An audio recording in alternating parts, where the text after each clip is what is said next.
Esto que ves aquí es un cartucho calibre 5.56 por 45 milímetros OTAN, delgado en tamaño, pero protagonista de las guerras más cruentas del siglo XX y XXI. Un calibre diseñado para uso militar, con un propósito claro y brutal: neutralizar cualquier amenaza que se interponga. Pero un cartucho pensado para las situaciones más extremas no se produce a la ligera.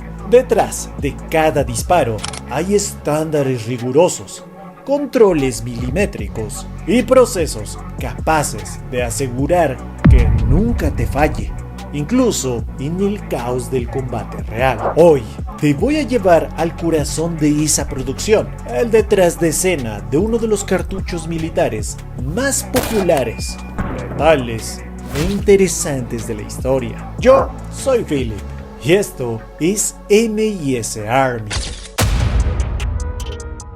Aunque todos lo llaman bala, lo que ves aquí es un cartucho útil y está lejos de ser una simple pieza de metal. Está formado por 4 componentes clave: casquillo o vaina, la estructura que mantiene todo en su sitio; fulminante, la chispa que inicia todo; pólvora, la carga que impulsa el disparo; proyectil, la parte que finalmente abandona el arma, viajando a una velocidad capaz de perforar objetivos a cientos de metros de distancia. Ahora que entendemos cómo funciona un cartucho, vayamos directo al protagonista del impacto, el proyectil. La historia de esta pequeña pieza de metal, capaz de viajar a más de 800 metros por segundo, comienza con algo mucho menos glamuroso: grandes lingotes de plomo, oscuros, densos y perfectos para formar el núcleo de la bala. El plomo se elige porque conserva su forma al ser disparado, con mínima deformación y rebote. Estos lingotes son fundidos a altísimas temperaturas, eliminando cualquier impureza, y luego moldeados en enormes cilindros de más de 100 kilos. Después, una máquina los estira hasta llevarlos a largos alambres metálicos, calibrados con precisión para el cartucho que se está diseñando. El alambre se enrolla y pasa por una cortadora que lo secciona en piezas idénticas. Cada una será el corazón de una bala 5.56. Y aquí la producción se pone más seria. Esta máquina puede cortar más de 500 núcleos de plomo por minuto. Sí, esos son muchas balas. Luego, los núcleos se limpian para eliminar restos de grasa y pasan a recibir su armadura, la camisa metálica. Ese tono cobrizo que ves en muchas balas no está ahí para verse bonito. El cobre da mayor estabilidad en el disparo, reduce la acumulación de plomo en el cañón y mejora la penetración sin que el proyectil se deforme al impacto. Para diseñar esta camisa, láminas de cobre se aplanan y se prensan hasta formar pequeñas copas. Luego, una máquina de estampado fusiona el núcleo de plomo con la copa de cobre, aplicando una presión impresionante. El resultado, una bala completamente encamisada, lista para soportar las exigencias de un fusil de asalto moderno. Un N4, por ejemplo, puede disparar 20.000 veces antes de presentar una falla. Pero para eso, cada bala encamisada pasa por controles de calidad extremos.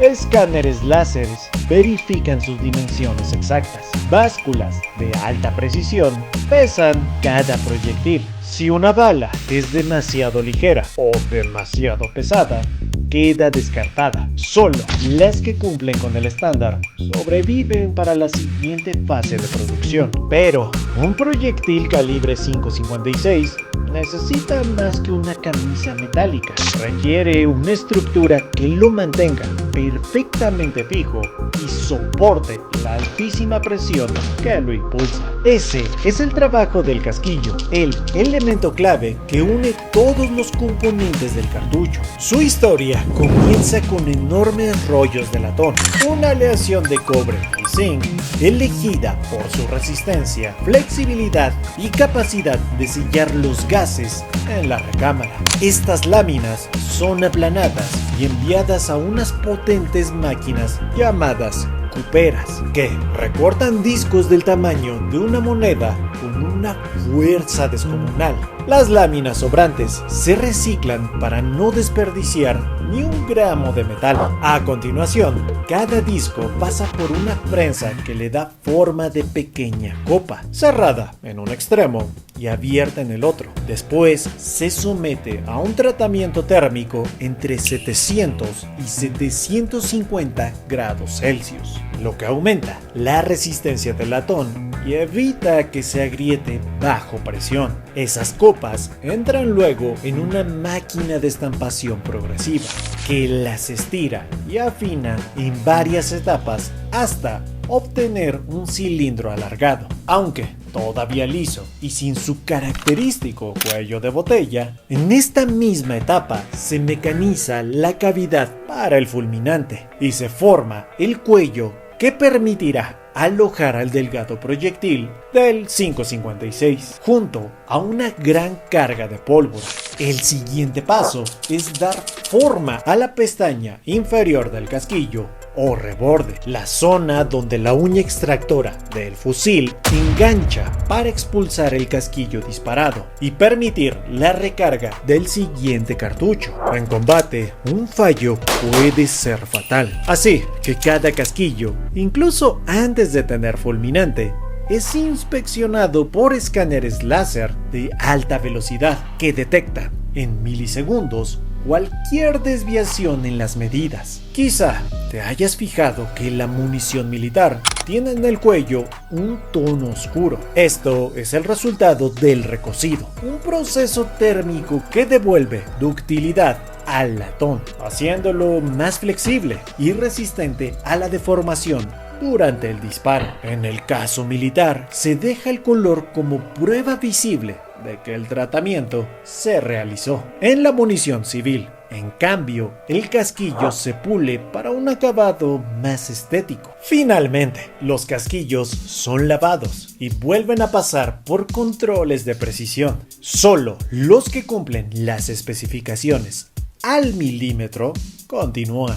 Los demás se funden y regresan al inicio del ciclo. Pero en esta etapa todavía falta la chispa que despierta a la bestia, que es un disparo de 5.56. El fulminante. Una vez que los casquillos están listos, viajan en ascensores industriales hacia otra máquina que les dará el alma. Esa diminuta cápsula que hará que todo cobre vida. El fulminante se coloca con precisión milimétrica en la pequeña cavidad del extremo inferior del casquillo. Después, otra máquina lo engarza para que no se mueva ni un micrómetro. Ahora sí, el cartucho ya tiene casi todos sus elementos esenciales. Pero, ¿sabías que un disparo de 5.56 provoca una de las cavidades temporales más brutales y devastadoras que puede sufrir el cuerpo humano? Esto no es casualidad,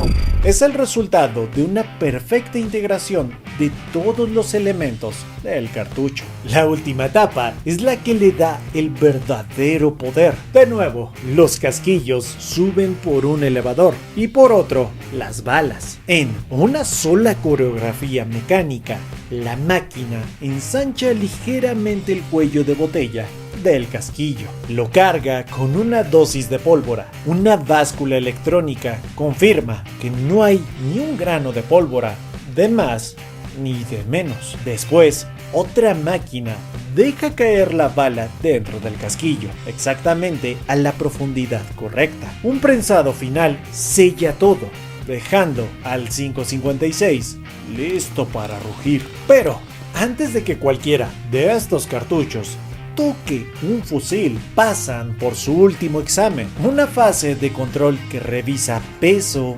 medidas y tolerancias. Si algo no cumple el estándar, no pasa. Así es como millones de letales cartuchos 5.56 por 45 milímetros OTAN terminan dentro de esas icónicas cajas metálicas verdes de uso militar. El destino de cada uno es incierto. Algunos quedarán guardados en bóvedas de máxima seguridad, otros viajarán a zonas de combate y muchos serán usados para entrenar a la próxima generación de soldados. Un papel que este compacto cartucho cumple de forma impecable. Pero, ¿sabías que no siempre fueron tan compactos? Mira esta comparativa. El 5.56 frente al 30.06 Springfield y el cartucho militar que Estados Unidos usaba hace un siglo. ¿Por qué los cartuchos modernos son más pequeños que los de hace 100 años? Bueno, esa historia te la cuento en mi video ¿Por qué los cartuchos modernos son más pequeños que los de hace 100 años? Te ha hablado Philip y esto fue M&S Army.